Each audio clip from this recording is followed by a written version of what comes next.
ಎಲ್ಲ big boss ಲವರ್ಸಿಗೆ ನನ್ನ ಕಡೆಯಿಂದ ಬಿಗ್ ಹಾಯ್. ಏನಪ್ಪ ಬಿಗ್ ಬಾಸ್ ಮುಗಿದ್ರು ಇವಕ್ಕ ಬಿಗ್ ಬಾಸ್ ವಿಡಿಯೋ ಮಾಡ್ತಾ ಇದೆ ಅಂತ ಅನ್ಕೋಬೇಡಿ. ಇದೊಂದು ಕ್ಲಿಯಾರಿಟಿ ವಿಡಿಯೋ. ಇದೊಂದು ಕ್ಲಿಯಾರಿಟಿ ಅನ್ನೋದಕ್ಕಿಂತನೂ ತುಂಬ ಜನಕ್ಕೆ ಒಂದು ತಪ್ಪು ಕಲ್ಪನೆ ಇದೆ ಬಿಗ್ ಬಾಸ್ ಬಗ್ಗೆ.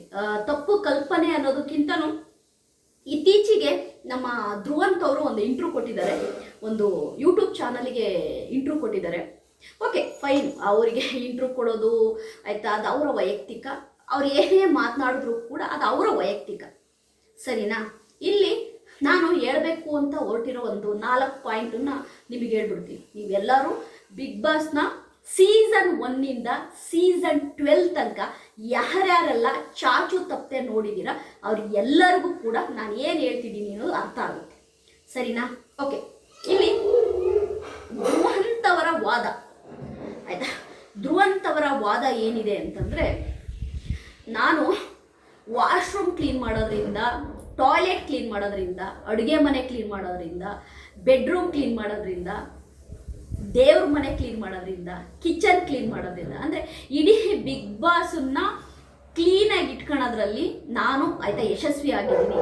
ಅಲ್ಲಿ ಯಾರಾದರೂ ಬಿಗ್ ಬಾಸ್ ಮನೆನ ತುಂಬ ಸ್ವಚ್ಛ ಮಾಡಿದ್ದಾರೆ, ತುಂಬ ಕ್ಲೀನ್ ಮಾಡಿದ್ದಾರೆ ಅಂದರೆ ಅದು ನಾನು. ಆ ಎಲ್ಲ ಕ್ರೆಡಿಟು ಕೂಡ ನನಗೆ ಸಿಗಬೇಕು. ಆ ಬಿಗ್ ಬಾಸ್ ಮನೆಗೆ ನನ್ನ ಕಾಂಟ್ರಿಬ್ಯೂಟ್ ಏನಿದೆ ಅನ್ನೋದು ಅದು ನನಗೆ ಮಾತ್ರ ಗೊತ್ತು, ಬಿಗ್ ಬಾಸ್ ಟೀಮಿಗೆ ಗೊತ್ತು, ಸುದೀಪ್ ಸರ್ ಅವ್ರಿಗೆ ಗೊತ್ತು ಅಂತ. ನಾನು ಧ್ರುವಂತ್ ಅವ್ರನ್ನ ಯಾವುದೇ ಆಯಿತಾ ತಪ್ಪನ್ನ ಕಂಡಿಡ್ತಾ ಇಲ್ಲ. ಹೌದು, ಧ್ರುವಂತ್ ಅವರು ಆಯಿತಾ ಬಿಗ್ ಬಾಸ್ ಮನೆನ ತುಂಬ ಚೆನ್ನಾಗಿ ಕ್ಲೀನ್ ಮಾಡ್ತಾ ಇದ್ರು.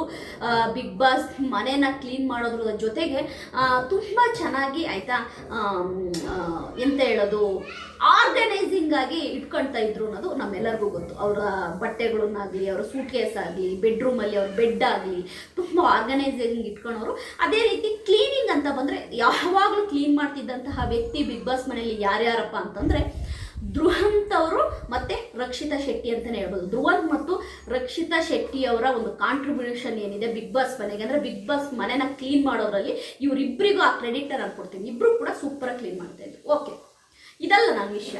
ಅಂದರೆ ಇಲ್ಲಿ ಧ್ರುವಂತ್ ಅವರು ಏನು ಹೇಳ್ತಿದ್ದಾರೆ ಅಂತಂದರೆ, ನಾನು ಟಾಪ್ 3ಗೆ ಬರಬೇಕಿತ್ತು, ಅಂದರೆ ನಾನು ಬಿಗ್ ಬಾಸ್ ಸೀಸನ್ 12 ಟಾಪ್ 3ಗೆ ಬರಬೇಕಿತ್ತು, ಇಲ್ಲ ನಾನು ವಿನ್ ಆಗಬೇಕಿತ್ತು, ನಾನು ಅಂಥ ಕ್ಯಾಂಡಿಡೇಟ್ ನಾನು ಆಯಿತಾ. ನನಗೆ ಗೊತ್ತು ನಾನು ಏನು ಕಾಂಟ್ರಿಬ್ಯೂಟ್ ಮಾಡಿದ್ದೀನಿ ಅನ್ನೋದು. ಬಟ್ ಇಲ್ಲಿ ದುಡ್ಡಿದ್ರೆ ಎಲ್ಲದೂ ಆಗುತ್ತೆ, ಇಲ್ಲ ಎಲ್ಲ ದುಡ್ಡಿದ್ರೆ ಗೆಲ್ತಾರ, ಇಲ್ಲ ದುಡ್ಡಿದ್ರೆ ನಡೆಯುತ್ತಾ, ಏನೇನೋ ಅವು ಗೊತ್ತಲ್ಲ ನಿಮಗೆ. ಧ್ರುವಂತ್ ಮಾತನಾಡುವ ತೀರು ಏನು ಅನ್ನೋದು ನಿಮ್ಮೆಲ್ಲರಿಗೂ ಗೊತ್ತು. ನಾನು ಸೀಸನ್ 11 ಆಗಿರ್ಬೋದು, ಸೀಸನ್ 12 ಆಗಿರ್ಬೋದು, ಸರಿಯಾ? ಇವೆರಡು ಸೀಸನಿಂದ ನಾನು ಹೇಳೋದು ಬೇಡ, ನಿನ್ನ ಮಿಕ್ಕ 10 ಸೀಸನ್ಗಳನ್ನ ಪಕ್ಕಕ್ಕೆ ಬಿಟ್ಬಿಡಿ. ಯಾಕೆ ಅಂತಂದರೆ ಸೀಸನ್ 1 ಸೀಸನ್ 10 ತನಕ ಪಕ್ಕಕ್ಕೆ ಇಡಿ. ಬರೀ ಸೀಸನ್ 12 ಅಂದರೆ big boss season 12, big boss season 11 ಇದು ಎರಡರದ್ದೇ ಹೇಳೋದಾದರೆ ಇಲ್ಲಿ ಯಾವ ಪಾರ್ಶಿಯಾಲಿಟಿ ಇಲ್ಲ.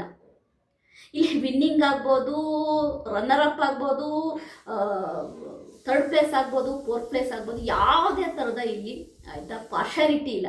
ಈ ಒಂದು ಪೊಸಿಷನ್ಗಳೇನಿದ್ದಾವೆ, ವಿನ್ನರ್ ಆಗಿರ್ಬೋದು, ರನ್ನರ್ ಆಗಿರ್ಬೋದು, ಇವೇನೇ ಪೊಸಿಷನ್ ಇದ್ದಾವೆ, ಇದು ಯಾವುದು ಕೂಡ ಬಿಗ್ ಬಾಸ್ ಟೀಮ್ ಆಗಲಿ, ಕಲರ್ಸ್ ಕನ್ನಡ ವಾಹಿನಿ ಕೊಡೋದಲ್ಲ, ಸರಿಯಾ? ಇದು ನೀವುಗಳು ಕೊಡೋದು. ಅಂದರೆ ಫ್ಯಾನ್ಸ್ ಯಾರನ್ನ ವಿನ್ ಆಗಬೇಕು ಅಂತ ಅಂದ್ಕೊಂಡಿರ್ತಾರೆ ಅಂಥವರಿಗೆ ಆಯಿತಾ ನಮ್ಮ ಫ್ಯಾನ್ಸು ಕೊಡುವಂತಹ ಒಂದು ಉಡುಗೊರೆ. ಯಾರನ್ನ ಇಷ್ಟಪಟ್ಟಿರ್ತಾರೆ, ಯಾರನ್ನ ಮನಸಾರೆ ಈ ಕಂಟೆಸ್ಟೆಂಟ್ ವಿನ್ ಆಗಬೇಕು ಅಂದ್ಕೊಂಡಿರ್ತಾರೆ ಅಂಥ ಕಂಟೆಸ್ಟೆಂಟ್ಗಳಿಗೆ ನಮ್ಮ ಫ್ಯಾನ್ಸು, ನಮ್ಮ ಕರ್ನಾಟಕ ಜನತೆ ಕೊಡುವಂತಹ ಉಡುಗೊರೆನೇ ಬಿಗ್ ಬಾಸ್ ವಿನ್ನಿಂಗ್ ಅಂತ ಹೇಳ್ತೀನಿ. ಆದರೆ ಇಲ್ಲಿ ಧ್ರುವಂತ್ ಅವರು ಹೇಳುವ ಒಂದು 2-3 ಪಾಯಿಂಟು ನನಗೆ ಯಾಕೋ ಒಂದು ಕಡೆ ಧ್ರುವಂತ್ ಅವರು ಯಾಕೆ ಹಿಂಗೆ ಹೇಳಿದ್ರು ಅನ್ನಿಸ್ತು. ಯಾಕೆಂದರೆ ಸೀಸನ್ 11 ಸೀಸನ್ 10 ಸೀಸನ್ 9 8 ಕೆಲವಷ್ಟು ಕಂಟೆಸ್ಟೆಂಟ್ಗಳು ಹೊರಗಡೆ ಬಂದು ಡಿಫ್ರೆಂಟ್ಸ್ ಆಫ್ ಒಪಿನಿಯನ್ಸನ್ನು ಬಿಗ್ ಬಾಸ್ ಬಗ್ಗೆ ಕೊಟ್ಟಿದ್ದಾರೆ, ಸರಿಯಾ? ಡಿಫ್ರೆಂಟ್ಸ್ ಆಫ್ ಒಪಿನಿಯನ್ಸನ್ನು ಬಿಗ್ ಬಾಸ್ ಬಗ್ಗೆ ಕೊಟ್ಟಿದ್ದಾರೆ. ಆದರೂ ಕೂಡ ಆಯಿತಾ, ನಾನು ನಿಮ್ಮ ಮುಂದೆ ಹೇಳೋದು ಬರೋದು ಏನು ಅಂತಂದರೆ, ಅವರವರ ಒಪಿನಿಯನ್ನು ಅವರವರು. ಈಗ ನೋಡಿ, ನಾನು ಗೆಲ್ಲಬೇಕು ಅಂದ್ಕೊಂಡಿರ್ತೀನಿ ಬಿಗ್ ಬಾಸಲ್ಲಿ, ನಾನು ಗೆಲ್ಲಲ್ಲ. ನಾನು ಗೆಲ್ದಿಲ್ದಾಗ ಗೆದ್ದಿರೋ ವ್ಯಕ್ತಿ ಬಗ್ಗೆ ಮಾತನಾಡೋದು ಸಹಜ, ಅದು ನ್ಯಾಚುರಲ್ ಆಗಿ ಸೋತಾಗ ಆ ಒಂದು ಕೋಪದಲ್ಲಿ ನಾವು ಮಾತನಾಡ್ತೀವಿ. ಹಾಗೇನಾದರೂ ಧ್ರುವಂತ್ ಅವರು ಮಾತನಾಡ್ತಿದ್ದಾರೆ ಅಂದ್ಕೊಂಡ್ರೆ ಅವ್ರಿಗೆ ಅಲ್ಲಿ ಇನ್ನೂ ಒಂದು ಪಾಯಿಂಟನ್ನ ರೈಸ್ ಮಾಡ್ತಾರೆ. ಏನಪ್ಪ ಪಾಯಿಂಟು ಅಂತಂದರೆ, ಗಿಲ್ಲಿಯ ಫ್ಯಾನ್ಸು ಸ್ಟುಡಿಯೋಕ್ಕೆ ಬೆಂಕಿ ಹಾಕ್ತೀವಿ ಅಂತ ಹೇಳೋದು, ಎದುರಿಸೋದು, ಗಿಲ್ಲಿನ ವಿನ್ ಮಾಡಲಿಲ್ಲ ಅಂದರೆ ನಾವು ಆಗ ಮಾಡ್ತೀವಿ ಈಗ ಮಾಡ್ತೀವಿ ಅಂತೇಳಿ ತುಂಬಾ ಭಯ ಹುಟ್ಟಿಸ್ತಾ ಇದ್ರು. ತುಂಬಾ ಆಯಿತಾ, ಅವರ ಭಾಷೆಯಲ್ಲಿ ಹೇಳಬೇಕು ಅಂದರೆ ಧ್ರುವಂತರ ಬಗ್ಗೆ ಗಿಲ್ಲಿಯ ಫ್ಯಾನ್ಸುಗಳ ದಬ್ಬಾಳಿಕೆಯಿಂದನೇ ಗಿಲ್ಲಿನ ವಿನ್ ಮಾಡಂಗಾಯ್ತೇನೋ ಅನ್ನೋದನ್ನು ಅವರು ಹೇಳೋ ರೀತಿಲಿ ಹೇಳ್ತಾರೆ. ಅಂದರೆ ಗಿಲ್ಲಿಯವ್ರ ಫ್ಯಾನ್ಸು ಸ್ಟುಡಿಯೋಕ್ಕೆ ಬೆಂಕಿ ಇಕ್ತೀವಿ, ಆಯಿತಾ, ನಾವು ಗೇಟು ನುಗ್ಗಿ ಬಿಗ್ ಬಾಸ್ ಮನೆ ಒಳಗಡೆ ಬರ್ತೀವಿ, ಬಿಗ್ ಬಾಸ್ ಮನೆನ ಧ್ವಂಸ ಮಾಡ್ತೀವಿ, ಗಿಲ್ಲಿ ನಟನ ವಿನ್ ಮಾಡಲಿಲ್ಲ ಹಾಗೆ ಹೀಗೆ ಅಂತೇಳಿ ಬೆದರಿಕೆ ಹುಟ್ಟಿಸಿದ್ರಿಂದ ಏನಾದರೂ ಗಿಲ್ಲಿ ನಟನ ವಿನ್ ಮಾಡಿದ್ರೇನೋ ಅಂತೇಳಿ ಧ್ರುವಂತರ ಇದೊಂದು ಪಾಯಿಂಟ್ ಹೇಳ್ತಾರೆ. ಮತ್ತು ಗಿಲ್ಲಿ ಎಂಟರ್ಟೈನ್ಮೆಂಟ್ ಮಾಡಿದ್ನಾ ಅಂತ ಕೇಳೋದಾದರೆ ಒಳಗಿದ್ದಂತಹ ಧ್ರುವಂತವ್ರು, ಅಂದರೆ ಹೊರಗಿದ್ದಂಥ ನಮಗೆ ಗೊತ್ತು, ಹೊರಗಡೆ ಇದ್ದಂತಹ ನಮಗೆ ಗೊತ್ತು ಗಿಲ್ಲಿ ನಟ ಎಷ್ಟು ಎಂಟರ್ಟೈನ್ಮೆಂಟ್ ಮಾಡಿದ್ದಾನೆ. ಅದರ ಜೊತೆಗೆ ಎಲ್ಲ ವರ್ಗದವರು ಕೂಡ ಕೂತು ಬಿಗ್ ಬಾಸ್ ನೋಡುವ ರೀತಿ ಮಾಡಿದ್ದು ನಮ್ಮ ಗಿಲ್ಲಿ ನಟ ಮತ್ತು ರಕ್ಷಿತಾ ಅಂತಲೇ ಹೇಳ್ಬೋದು. ಆದರೆ ಇಲ್ಲಿ ಒಳಗಿದ್ದಂಥ ಧ್ರುವಂತ್ ಹೇಳೋದು ಅಂದರೆ, ನೀವು ಗಿಲ್ಲಿ ನಟನ ಜೊತೆ ಇದ್ದು ನೋಡಿ ನಿಮಗೆ ಗೊತ್ತಾಗುತ್ತೆ ಅವನು ಮಾಡೋದು ಎಂಟರ್ಟೈನ್ಮೆಂಟಾ ಕಾಮಿಡಿನಾ ಅನ್ನೋದು. ನೀವು ಅವನ ಜೊತೆ ಇದ್ದು ನೋಡಿ ನಿಮಗೆ ಗೊತ್ತಾಗುತ್ತೆ ಅನ್ನೋದು. ಇಲ್ಲಿ ನಾನು ಈ ಒಂದು ಇದಕ್ಕೆ ಧ್ರುವಂತರಿಗೆ ಅಂತಲ್ಲ, ನಾನು ಓಪನ್ ಆಗೇ ಹೇಳ್ತೀನಿ, ಧ್ರುವಂತು ತಿಳಿದುಕೊಂಡಿರುವುದು ತಪ್ಪು. ಇಲ್ಲಿ ಫ್ಯಾನ್ಸುಗಳು ಆಯ್ತಾ, ನಾವು ಆಗ ಮಾಡ್ತೀವಿ ಈಗ ಮಾಡ್ತೀವಿ ಅಂದ ತಕ್ಷಣನೇ ಗಿಲ್ಲಿ ನಟನ್ನ ವಿನ್ ಮಾಡಿರಲ್ಲ. ಇಲ್ಲಿ ಆಯ್ತಾ ಕ್ರೋರ್ಸ್ ಆಫ್ ವೋಟ್ಸ್ ಕೂಡ ಮ್ಯಾಟ್ರ್ ಆಗುತ್ತೆ. ಇಲ್ಲಿ ಈ ಗಿಲ್ಲಿ ನಟಗೆ ಬಂದಂತಹ ವೋಟ್ಸು ಧ್ರುವಂತರಿಗೆ ಬಂದಿದ್ರು ಕೂಡ ಧ್ರುವಂತವ್ರನ್ನ ವಿನ್ ಮಾಡಿರೋರು. ಇಲ್ಲಿ ಕಲರ್ಸ್ ಕನ್ನಡ ವಾಹಿನಿಯ ಕೈವಾಡವಾಗಲಿ, ಇಲ್ಲ ಎಂಡಮಾಲ್ ಅವರ ಕೈವಾಡವಾಗಲಿ, ಬಿಗ್ ಬಾಸ್ ಟೀಮ್ ಕೈ ಮಾಡೋವಾಗಲಿ ಆಯಿತಾ, ಯಾವುದೂ ಇರಲ್ಲ. ಇಲ್ಲಿ ಎಂಡ್ ಆಫ್ ದಿ ಡೇ ನೀವು ಕೊಟ್ಟಂತಹ ಓಟು, ನೀವು ಗಿಲ್ಲಿನ ಗೆಲ್ಸಕ್ಕೆ ನೀವು ಹಾಕಿದಂತಹ ಓಟ್ಸ್ಗಳು ಮ್ಯಾಟ್ರ್ ಆಗ್ತವೆ. ಈಗ ಗಿಲ್ಲಿಗೆ 37 ಕೋಟಿ ಓಟ್ ಬಂದಿದೆ, ಗಿಲ್ಲಿ ವಿನ್ ಆಗಿದ್ದಾನೆ. ಅದೇ 37 ಕೋಟಿ ಧ್ರುವಂತಕ್ಕೆ ಬಂದಿದ್ರೆ ಧ್ರುವಂತು ಕೂಡ ವಿನ್ ಆಗಿರೋದು. ಇಲ್ಲಿ ಫ್ಯಾನ್ಸ್ ಏನೋ ಮಾಡ್ತಾರೆ ಅನ್ನೋ ವಿಷಯಕ್ಕೆ ಗಿಲ್ಲಿನ ವಿನ್ ಮಾಡಿರೋದಲ್ಲ, ಗಿಲ್ಲಿಗೆ ಕೋಟ್ಯಾಂತರ ಅಭಿಮಾನಿಗಳು ಕೋಟ್ಯಾಂತರ ಓಟ್ ಹಾಕಿರೋದ್ರಿಂದ ಗಿಲ್ಲಿ ವಿನ್ ಆಗಿರೋದು. ಸರಿನಾ? ನೆಕ್ಸ್ಟ್ ಪಾಯಿಂಟ್, ಗಿಲ್ಲಿ ಜೊತೆ ನೀವಿರಿ, ಅವನು ಎಂಟರ್ಟೈನ್ಮೆಂಟ್ ಮಾಡ್ತಾನ, ಕಾಮಿಡಿ ಮಾಡ್ತಾನ, ನಿಮಗೆ ಗೊತ್ತಾಗುತ್ತೆ ಅನ್ನೋ ಧ್ರುವಂತ್ಗೆ ನನ್ನೊಂದು 2 ಪ್ರಶ್ನೆ. ಯಾಕೆಂದರೆ ನಾನು ಗಿಲ್ಲಿನ ಬಿಗ್ ಬಾಸಲ್ಲ ನೋಡಿದ್ದು, ಅವನ್ನ ನೋಡಿದ್ದು ನಾನು ಜೀ ಕನ್ನಡ ವಾಹಿನಿಯಲ್ಲಿ. ಭರ್ಜರಿ ಬ್ಯಾಚುಲರ್ಸ್ ಆಗಿರ್ಬೋದು ಆಯಿತಾ, ಅದೇ ರೀತಿ ಏನು ಒಂದು ಕಾಮಿಡಿ ಶೋ ಬರೋದು, ಆ ಕಾಮಿಡಿ ಶೋ ಅಲ್ಲೆಲ್ಲ ಅವ್ರು ಏನು ನಮ್ಮ ಶಿವರಾಜ್ ಕುಮಾರ್ ಸಾರು ಮತ್ತು ರಕ್ಷಿತಾ ಅವ್ರ ಹತ್ರ ಮಾಡ್ತಿದ್ದ ಕಾಮಿಡಿ ಅದು ಸೂಪರ್ ಹಿಟ್ ಆಗಿತ್ತು. ಅನುಶ್ರೀ ಹತ್ರ ಮಾಡ್ತಿದ್ದಂತಹ ಕಾಮಿಡಿ ಸೂಪರ್ ಹಿಟ್. ಗಗನ ಮತ್ತು ನಮ್ಮ ಗಿಲ್ಲಿ ನಟ ಮಾಡ್ತಿದ್ದಂಥ ಸ್ಕಿಟ್ ಸೂಪರ್ ಹಿಟ್ ಆಯಿತಾ. ಬಿಗ್ ಬಾಸ್ಗಿಂತ ಮುಂಚೆ ಗಿಲ್ಲಿ ನಟ ಎಷ್ಟೋ ಶೋಗಳಲ್ಲಿ ಅವಂದೇ ಕಾಮಿಡಿಯಿಂದ ಜನಗಳನ್ನ ಸೆಳೆದಿದ್ದಾನೆ, ಅವಂದೇ ಆದ ಸ್ಕಿಟ್ಗಳಿಂದ ಜನಗಳನ್ನ ಬಿದ್ದು ನಗೋ ರೀತಿ ಮಾಡಿದ್ದಾನೆ. ಇದಕ್ಕೆ ಚಿಕ್ಕ ಉದಾಹರಣೆ, ಅವನೊಂದು ನಲ್ಲಿ ಮೂಳೆ ಅಂತ ಒಂದು ಶಾರ್ಟ್ ಫಿಲಮು ಯೂಟ್ಯೂಬಲ್ಲಿದೆ. ಅದೇ ರೀತಿ ಫೇಸ್ಬುಕ್ ಲೈವಲ್ಲಿ ಕೆಲವೊಂದು ಸ್ಕಿಟ್ಗಳು ಮಾಡಿದ್ದಾನೆ. ಅವೆಲ್ಲ ಮಿಲಿಯನ್ ಗಟ್ಟಲೆ ಹೋಗಿದೆ ಆಯಿತಾ, ಕ್ರೋರ್ಸ್ ಗಟ್ಟಲೆ ಹೋಗಿದೆ ಆಯಿತಾ. ಅವೆಲ್ಲ ಬಿಗ್ ಬಾಸ್ ಮನೆಗೆ ಬರೋಕ್ಕಿಂತ ಮುಂಚೆ ಮಾಡಿದಂಥವು. ಅಂದರೆ ಅವನಿಗೆ ಎಷ್ಟು ಒಂದು ಸೆನ್ಸ್ ಆಫ್ ಹ್ಯೂಮರ್ ಇದೆ ಗಿಲ್ಲಿ ನಟನಿಗೆ, ಅದೇ ರೀತಿ ಅವನಿಗೆ ನಗಿಸುವ ಚಾಣಕ್ಯತನ ಎಷ್ಟಿದೆ ಅನ್ನೋದು ಅದರಲ್ಲೇ ಗೊತ್ತಾಗುತ್ತೆ. ಯಾಕೆಂತಂದರೆ ನಾನು ಬಿಗ್ ಬಾಸಲ್ಲಿ ಗಿಲ್ಲಿನ ನೋಡಿದ್ದಲ್ಲ, ಮೊದಲನೇ ಗಿಲ್ಲಿ ನೋಡಿದ್ದು. ಗಿಲ್ಲಿಯ ಕಾಮಿಡಿ, ಗಿಲ್ಲಿಯ ಸೆನ್ಸ್ ಆಫ್ ಹ್ಯೂಮರು ಮತ್ತು ಅವ್ನು ಮಾಡುವಂಥ ಸ್ಕಿಟ್ಗಳು ಎಷ್ಟು ನಗೋ ರೀತಿ ಇರುತ್ತೆ, ಎಷ್ಟು ಫನ್ ಆಗಿರುತ್ತೆ ಅಂತ ನಮ್ಮೆಲ್ಲರಿಗೂ ಗೊತ್ತು. ನೋಡಿ, ಒಬ್ಬರಲ್ಲಿ ನೆಗೆಟಿವ್ ಕಂಡುಹಿಡಿಬೇಕು ಅಂತಂದರೆ ನೀವು 1000 ಕಂಡುಹಿಡಿಬೋದು. ಒಬ್ಬರನ್ನ ನಾವು ಪಾಸಿಟಿವ್ ಥಿಂಕ್ ಮಾಡಬೇಕು, ಒಬ್ಬರನ್ನ ಪಾಸಿಟಿವ್ ಆಗಿ ನೋಡ್ತೀವಿ, ಅವ್ರ ಕಾಮಿಡಿನ ನಾವು ಇಷ್ಟಪಡ್ತೀವಿ ಅಂದರೆ, ಅವ್ರನ್ನ ಇಷ್ಟಪಡ್ತೀವಿ ಅಂದರೆ ಖಂಡಿತವಾಗ್ಲೂ ನಮಗೆ ಆ ಕಾಮಿಡಿ ತುಂಬಾ ಇಷ್ಟ ಆಗುತ್ತೆ. ಮೋಸ್ಟ್ಲಿ ಧ್ರುವಂತ್ ಅವರಿಗೆ ನಮ್ಮ ಗಿಲ್ಲಿ ನಟ ಇಷ್ಟ ಇಲ್ವೇನೋ, ಹಾಗಾಗಿ ಅವ್ರು ಮಾಡಿದಂತಹ ಕಾಮಿಡಿ ನಮ್ಮ ಧ್ರುವಂತ್ ಅವರಿಗೆ ಇಷ್ಟ ಆಗಿಲ್ಲ. ಸರಿನಾ? ಇಲ್ಲಿ ನಾನು ಹೇಳೋಕೆ ಬರ್ತಿರೋದು ಏನು ಅಂತಂದರೆ, ದುಡ್ಡು ಕೊಟ್ಟು ಟ್ರೋಫಿನ ವಿನ್ ಆಗೋಕ್ಕಾಗುತ್ತಾ? Question mark. ನಾನು ನಿಮ್ಮನ್ನೇ ಕೇಳ್ತೀನಿ, ಕಮೆಂಟ್ ಮಾಡಿ. ಬಿಗ್ ಬಾಸ್ ಟೈಟಲ್ನ 1ನೇ ಸೀಸನ್ನಿಂದ 12ನೇ ಸೀಸನ್ ತನಕ ಯಾರ್ಯಾರೆಲ್ಲ ವಿನ್ ಆಗಿದ್ದಾರೆ ಆಯಿತಾ. 1ನೇ ಸೀಸನ್ನಿಂದ ಹೇಳ್ತಾ ಬರೋದಾದರೆ ಆಯಿತಾ, ನಮ್ಮ ವಿಜಯ ರಾಘವೇಂದ್ರ ಆಗಿರ್ಬೋದು, ವಿಜಯ ರಾಘವೇಂದ್ರ ಆಗಿರ್ಬೋದು, ಅಕುಲ್ ಬಾಲಾಜಿ, ಆಮೇಲೆ ನಮ್ಮ ನಟಿ ಶ್ರುತಿಯವರಾಗಿರ್ಬೋದು, ಆಮೇಲೆ ಒಳ್ಳೆ ಹುಡುಗ ಪ್ರಥಮ್ ಆಗಿರ್ಬೋದು, ಅದೇ ರೀತಿ ನಮ್ಮ ಶೈನ್ ಶೆಟ್ಟಿ ಆಗಿರ್ಬೋದು, ರೂಪೇಶ್ ಶೆಟ್ಟಿ ಆಗಿರ್ಬೋದು, ಅದೇ ರೀತಿ ಮಾಡ್ರನ್ ರೈತ ಶಶಿ ಅವರಾಗಿರ್ಬೋದು.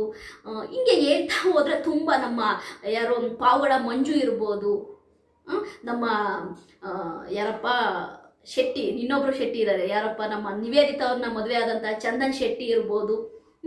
ಇಷ್ಟೋ ಜನ ಕೂಡ ಯಾರ್ಯಾರೆಲ್ಲ ವಿನ್ ಆಗಿದ್ದಾರೆ ಅಲ್ಲ. ನಮ್ಮ ಕಾರ್ತಿಕ್ ಸೀಸನ್ 10ನ ವಿನ್ ಆದಂಥ ಕಾರ್ತಿಕ್ ಇರ್ಬೋದು, 11ನ ವಿನ್ ಆದಂತಹ ನಮ್ಮ ಹನುಮಂತ ಇರ್ಬೋದು, ಅದೇ ರೀತಿ ನಮ್ಮ ಯಾರು ನಮ್ಮ ಗಿಲ್ಲಿ ನಟ ಇರ್ಬೋದು. ಅಂದರೆ 12 ವಿನ್ನರ್ಸ್ ಸೇರಿದ್ದಾರೆ ಬಿಗ್ ಬಾಸ್ ಕನ್ನಡ ಸೀಸನ್ 12 ಸೀಸನ್ನ ವಿನ್ ಮಾಡಿದಂತಹ ಈ 12 ಕಂಟೆಸ್ಟೆಂಟುಗಳು ಕೂಡ ಏನೋ ಅವರು ಬೇರೆಯವ್ರಿಗಿಂತ ವಿಭಿನ್ನವಾಗಿ ಮಾಡಿದ್ದಕ್ಕೆ ಅವರು ವಿನ್ ಆಗೋಕ್ಕೆ ಸಾಧ್ಯ ಆಯಿತು. ಏಕೆಂತಂದರೆ ಇಲ್ಲಿ ವಿನ್ನಿಂಗ್ ಆಗಬೇಕು ಅಂತ ಎಲ್ಲರೂ ಅಂದ್ಕೊಳ್ತಾರೆ.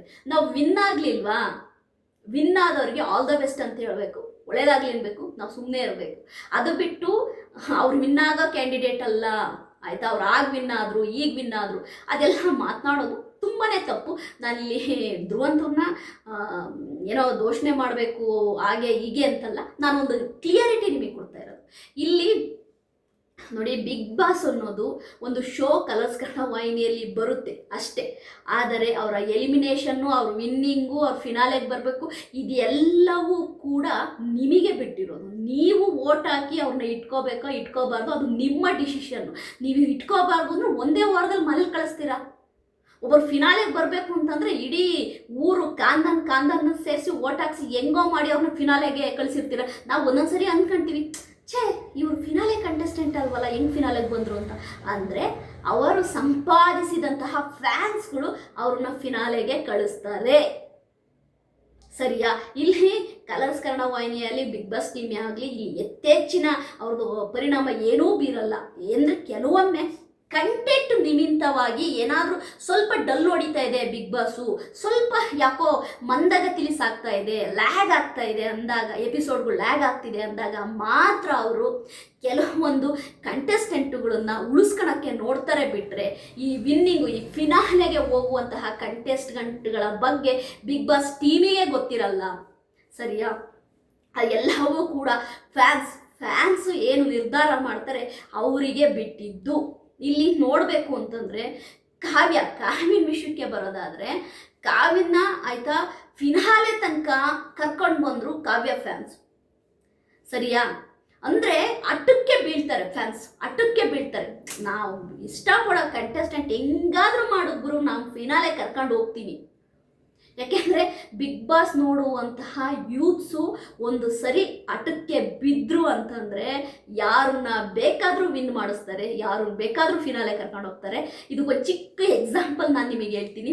ಇತ್ತೀಚೆಗೆ ನಡೆದಂತಹ ಚೆನ್ನೈಯಲ್ಲಿ ಏನು MLA ಎಲೆಕ್ಷನ್ ನಡೀತು, ಅದರಲ್ಲಿ ಯೂತ್ಸು ಆಯಿತಾ, ಯೂತ್ಸುಗಳು ಎಲ್ಲರೂ ಪಣ ತೊಟ್ಟು ನಮ್ಮ ದಳಪತಿ ವಿಜಯ್ ಅವ್ರನ್ನ CM ಮಾಡೇ ಮಾಡ್ತೀವಿ ಅಂತೇಳಿ ಆಯಿತಾ ಪಣ ತೊಟ್ಟು ಎಲ್ಲೆಲ್ಲಿಂದ ಎಲ್ಲ ಬಂದು ವೋಟ್ ಹಾಕಿ ಇವತ್ತು CM ಮಾಡಿದ್ದಾರೆ. ಅಂದರೆ ಯೂತ್ಸಿಗಿರುವಂತಹ ಪವರ್ ಅಂಥದ್ದು. ಹಾಗಾಗಿ ಈ ಬಿಗ್ ಬಾಸ್ ನೋಡುವಂತಹ ಯೂತ್ಸ್ ಏನಿದ್ದಾರೆ ಅವರು ಯಾರನ್ನ ವಿನ್ ಮಾಡಬೇಕು ಅಂತಾರೆ ಅವ್ರನ್ನ ವಿನ್ ಮಾಡೇ ಮಾಡ್ತಾರೆ, ಯಾರನ್ನ ಫಿನಾಲೆ ಕರ್ಕೊಂಡು ಹೋಗ್ಬೇಕು ಅಂತಾರೆ ಅವ್ರು ಕರ್ಕೊಂಡು ಹೋಗ್ತಾರೆ. ಅಂದರೆ ಆ ಯೂತ್ಸು ಮತ್ತು ಬಿಗ್ ಬಾಸ್ ಫಾಲೋ ಮಾಡುವಂತಹ 90% ಆಯಿತಾ, 90% ಪೀಪಲ್ಸ್ ಅಂದರೆ 90% ಜನರು ಅವರು ಅಂದುಕೊಂಡಂಗೆ ನಡೆಯೋದು. ಅವರು ಏನನ್ನ ಪ್ಲ್ಯಾನ್ ಮಾಡ್ತಾರೆ, ಯಾರು ಇರಬೇಕು, ಯಾರು ಕಪ್ಪನ್ನು ಎತ್ತಬೇಕು ಅಂತ ಪ್ರತಿ ಸೀಸನಲ್ಲೂ ಕೂಡ ಅವರು ಅಂದರೆ ಪ್ರೇಕ್ಷಕ ಮಹಾಪ್ರಭುಗಳು ಪ್ಲ್ಯಾನ್ ಮಾಡ್ದಂತಾನೆ ಬಿಗ್ ಬಾಸ್ ಟ್ರೋಫಿ ಅವ್ರ ಕೈಗೆ ಹೋಗುತ್ತೆ.